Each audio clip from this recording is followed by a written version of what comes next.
오늘 우리에게 주신 하나님의 말씀은 요한 2서 1장 1절로 13절 말씀입니다. 오늘 우리에게 주신 하나님의 말씀은 요한 2서 1장 1절로 13절 말씀입니다.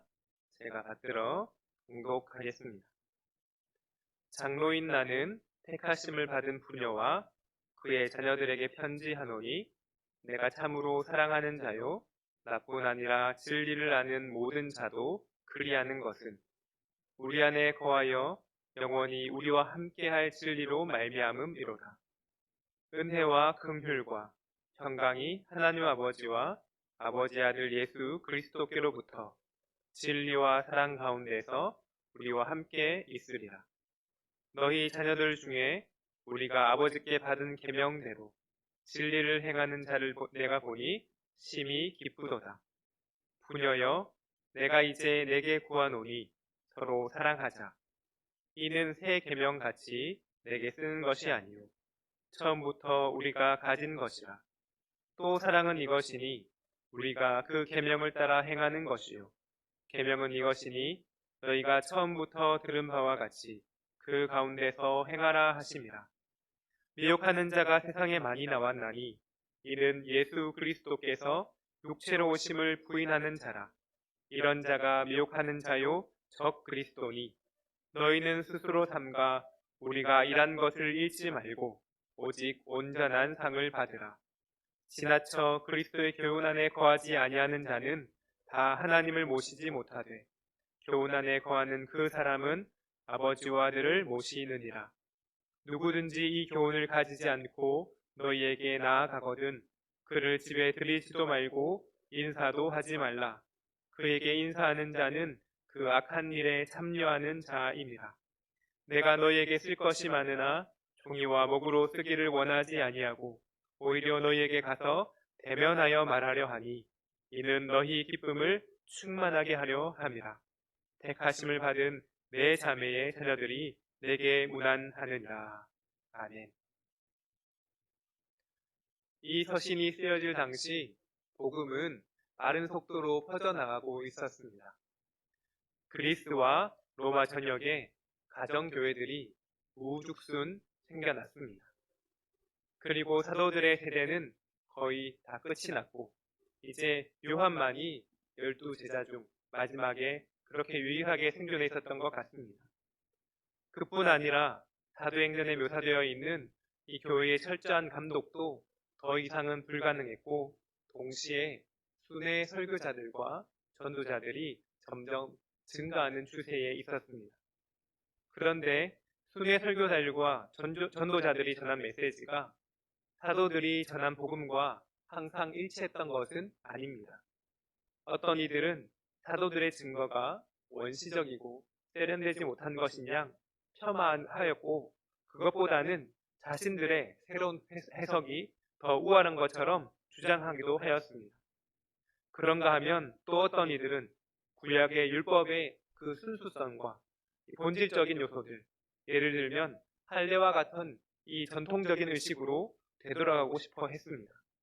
이런 유대와 경향은 이단의 위험만큼 위험스럽지는 않았지만 교회에 늘 자리 잡고 있었습니다.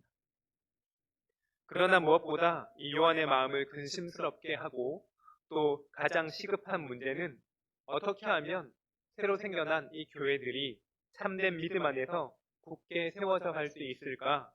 그리고 확고한 전통성을 유지하면서 더불어 활력 넘치는 영적 생활을 할 수 있을까 하는 것이었습니다.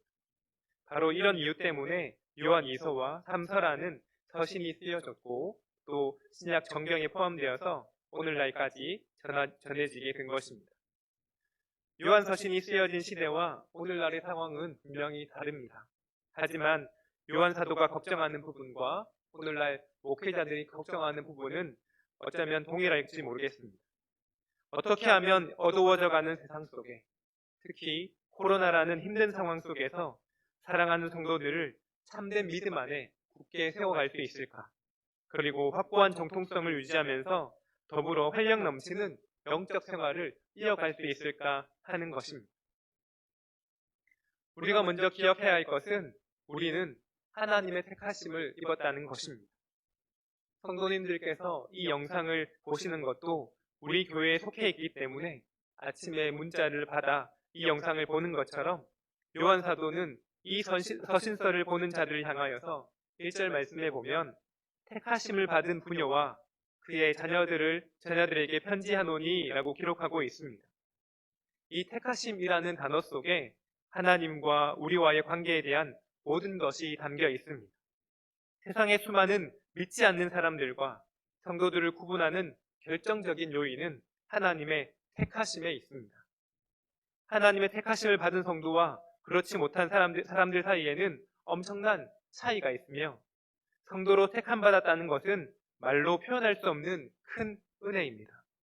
이 한 가지 사실만 우리가 기억해도 날마다 하나님의 은혜에 감사하는 삶을 살아갈 수 있을 줄 믿습니다. 두 번째로 기억해야 할 것은 서로 사랑해야 한다는 것입니다. 사랑은 무엇입니까?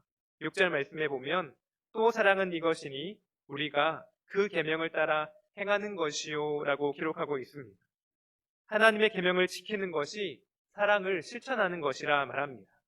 그리고 그것이 곧 하나님을 영화롭게 하는 것이며 다른 이들을 위해서도 최선이고 또 나를 위해서도 최선이라는 것입니다. 우리 하나님은 우리에게 좋은 것을 주시는 분이십니다. 우리에게 주신 계명이 비록 지키기 어렵고 힘이 들 수 있으나 그것이 나에게 그리고 또 주위 사람들에게 최선임을 기억하며 말씀에 순종하고 또 하나님께 영광 돌리는 삶을 살아가는 우리 모두가 될 수 있기를 원합니다. 이번 한 주간 여전히 코로나로 힘이 들고 또 눈 속에 갇혀서 힘든 삶을 살겠지만 그러함에도 하나님께서 나를 택하셨고 또 나에게 주신 그 계명을 기쁨으로 지켜나가며 그렇게 하나님께 영광 돌리는 우리의 삶이 될 수 있기를 간절히 소망합니다. 기도하겠습니다. 좋으신 하나님, 우리를 택하여 자녀 삼아 주셔서 너무나 감사합니다. 우리가 하나님의 자녀로 날마다 그 은혜에 감사하며 살아가게 하여 주시옵소서. 뿐만 아니라 주님 말씀에 순종함으로 하나님을 향한 우리의 사랑을 나타내게 하여 주시고 우리의 삶이 편지가 되어 하나님을 알지 못하고 세상 속에 살아가는 자들에게 하나님의 살아계심을 증거하는 삶 살아가게 하여 주시옵소서. 감사드리며 예수 그리스도의 이름으로 기도드리옵나이다. 아멘.